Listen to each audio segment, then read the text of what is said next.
Everyone 17 अप्रैल को हमारे देश में डॉक्टर सर्वपल्ली राधाकृष्णन जी की पुण्यतिथि मनाई जाती है।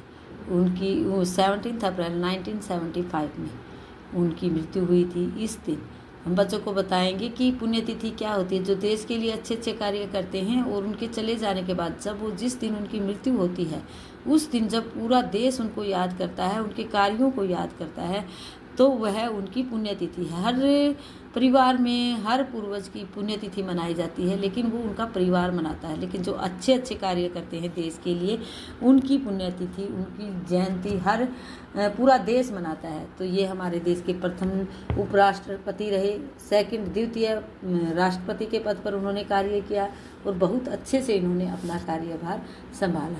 इन्होंने ये भारत के पहले उपराष्ट्रपति 1952 से लेकर 1962 तक रहे और राष्ट्रपति दूसरे राष्ट्रपति 1962 से लेकर 1967 तक रहे। इन्होंने अच्छे से कार्य किया। उनके जन्म दिवस के अवसर पर शिक्षक दिवस मनाया जाता है। उन्होंने खुद कहा कि मेरे जन्म दिवस की जगह शिक्षक दिवस मनाया जाए तो मुझे अधिक गर्व होगा, क्योंकि वे एक शिक्षक के रूप में बेहद लोकप्रिय थे और उन्होंने भारतीय संस्कृति व दर्शन को विश्व स्तर पर प्रतिष्ठित किया था।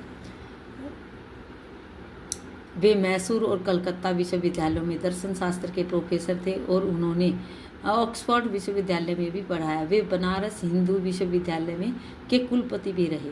राजनीतिक में उन्होंने 1952 से लेकर 1962 तक भारत के पहले उपराष्ट्रपति के रूप में कार्य किया, जो कि उन्होंने अपने पद को इतने अच्छे तरह से प्रदर्शित किया लोगों के सामने कि वो आज भी उनको याद किया जाता है। 1962 से में वे भारत के राष्ट्रपति बने, जो उनके शैक्षिक और दार्शनिक ज्ञान का सम्मान था।